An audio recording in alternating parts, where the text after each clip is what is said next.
Welcome back to our Grimoire Heart Guild. It's been far too long since we spoke about 100 Years Quest, and we left off with Natsu fighting a completely brawlless Lucy Heartfilia, wearing absolutely nothing, and the iconic return of Aquarius appearing just to interrupt them right away. Whether or not Natsu was enjoying that or not, Aquarius steps in to handle this kid, as she calls Lucy, asking her why the hell she's not wearing anything, first of all, which she should know. I mean, come on, she's gotta know Hiro Mashima, right? And essentially, if she's trying to seduce Natsu or not, if Lucy's trying to seduce Natsu or not, and then she starts talking about spanking her.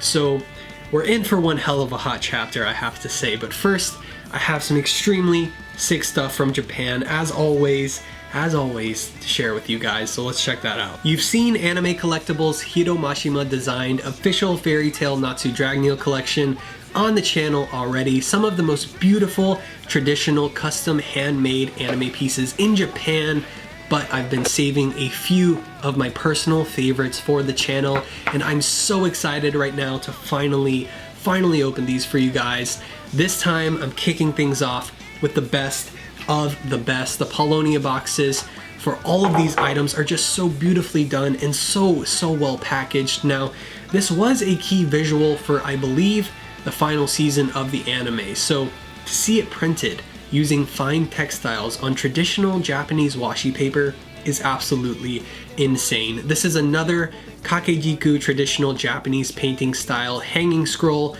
featuring one of my favorite art pieces from the anime, a key visual from the anime. You got Natsu front and center, twin-tailed Lucy rising up with her key, Erza's mother and Brandish in the background, and of course Zareth looking menacing as always. And of course, before I get ahead of myself, you guys can find these in the description. The link in the description is there for you. Go click it and check it out.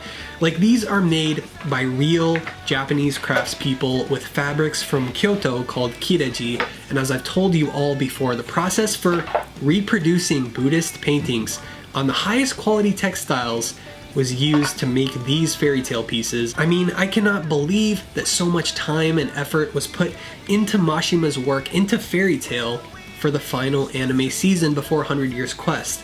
Plus, as you can see, we have not one, but two of these beauties, with Lucy in her final Fairy Tail outfit on this one, and my favorite Mashima design for her.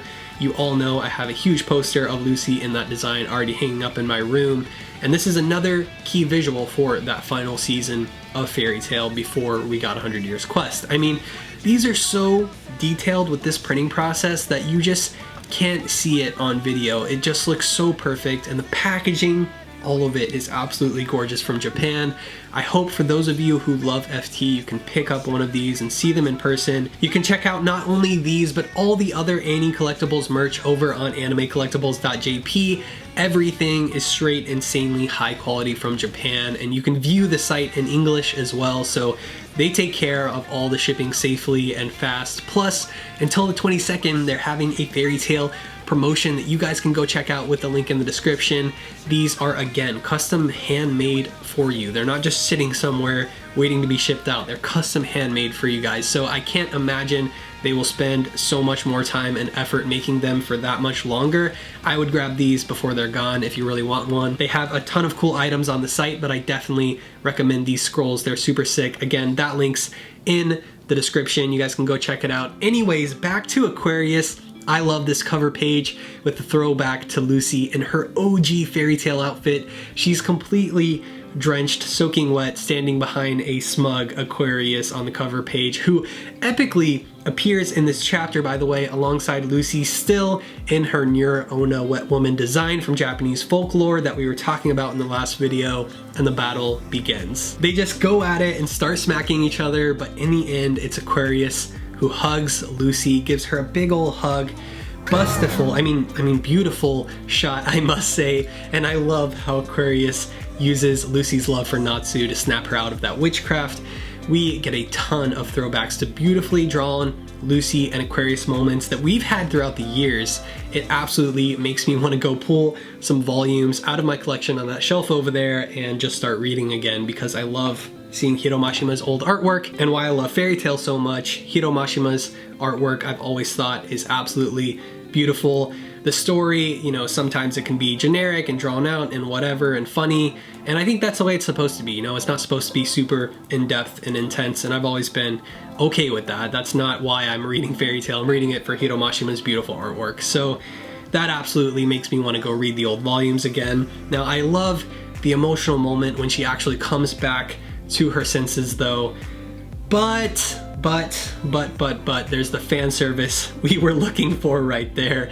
Even Lucy's pantsuit are Aquarius themed. I mean, come on, I don't know. I think those scenes were drawn pretty well. I mean, honestly, we've been waiting for the return for quite some time, and here we are, chapter 75.